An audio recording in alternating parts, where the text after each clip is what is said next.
ගරු සභාපතිතුමා විසින් ඉදිරිපත් කළ යෝජනා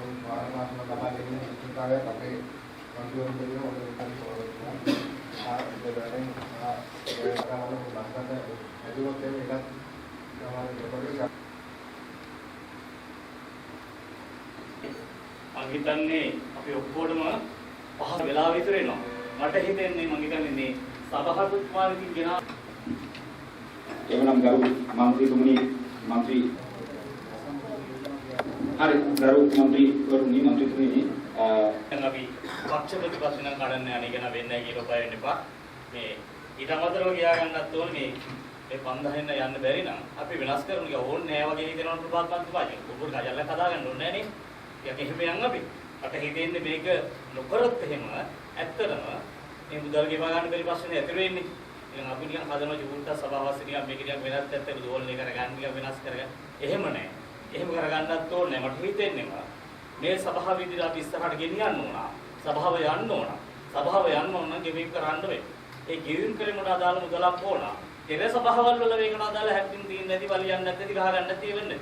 හැබැයි සම්පත් මන්ත්‍රීතුමා කිව්වා වගේම දැන් ප්‍රභාත් මන්ත්‍රීතුමා කිව්වා වගේම අනිත් මන්ත්‍රීවරු පිළිගන්නවා වගේම ජාතික ජනබලවේගයේ අදත් හිටත් අනිද්දත් ඔබලා හිතන විශ්වාසය තියෙනවම තමයි. போட்டியிட்ட ஆறுமுகம் வசந்தகுமார் அவர்கள் இந்த சபைக்கு කියන විදිහට අපි දන්නවා ඔබතුමා වෙනස් වෙන්නේ නැහැ කියලා වෙනස් වෙන්නේ නැති එක හොඳයි. හැබැයි අපි මේ පනතේ කතන්දරේ මේක මතක් කරේ. ධනබලවන්තුමා මොකද සභාපතිතුමා මම ඒකනේ මම මතක් කරේ. සභාපතිතුමා ඇවිල්ලා මෙතන වාඩි වෙලාම සභාපතිතුමා ඉස්සල්ලාම පනත ගැනයි රීති ගැනයි කියන්නේ. හැබැයි පනත ගැනයි රීති ගැනයි කියනකොට ඒ විනාඩි 10ක් 15ක් යන්න ඉස්සල්ලාම පනත වෙනස් කරලා මේකේ 5000 සීමාව ඉක්මවා යන්න හදනවා නම් මෙතන ඉන්න අලුත් മന്ത്രിවරු තේරුම් ගන්නේ සමහරලාට ඔබතුමා කියපු කාරණාවත් එක්ක මෙතන සභාපතිතුමාට අනේ වැඩිමඩ සභාපති වෙලා ආවට 5000 නිවේදන් කරන්න පුළුවන් කියන කාරණාව മന്ത്രിවරයාට ඇගෙන්න පුළුවන්.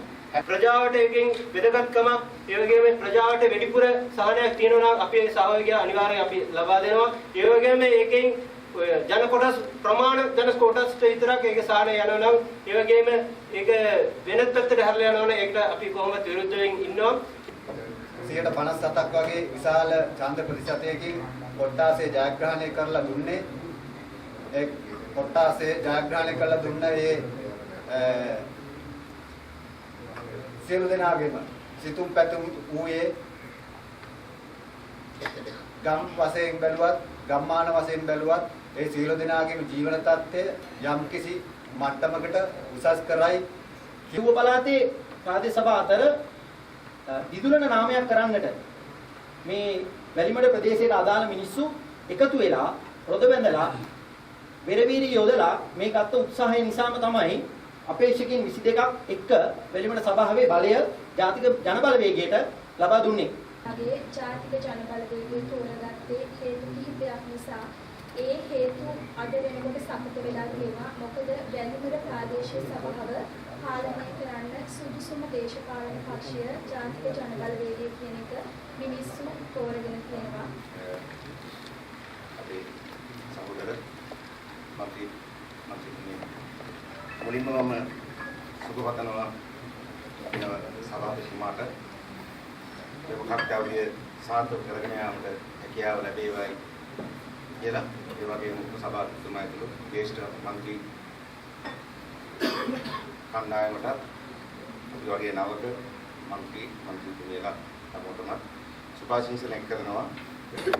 මේ සභාව තුළ කටයුතු පවත්වාගෙන යාමේ කරුණාරත්න මන්ත්‍රීතුමා ගෙනාව යෝජනාව ලක්ෂ 2.5 සීමාවේ අපි යමු කියලා. එම යෝජනාව මම ඉස්තිර කරනවා. අපිට ජනවරමක් තියෙනවා. ඒ ජනවරමට මොන බාධකාවක් මොන ප්‍රශ්නාවක් ඒ ජනවරමට අපි වග කියනවා. ඒ වගේම මේ ජනවරමට අපි වග වෙනවා.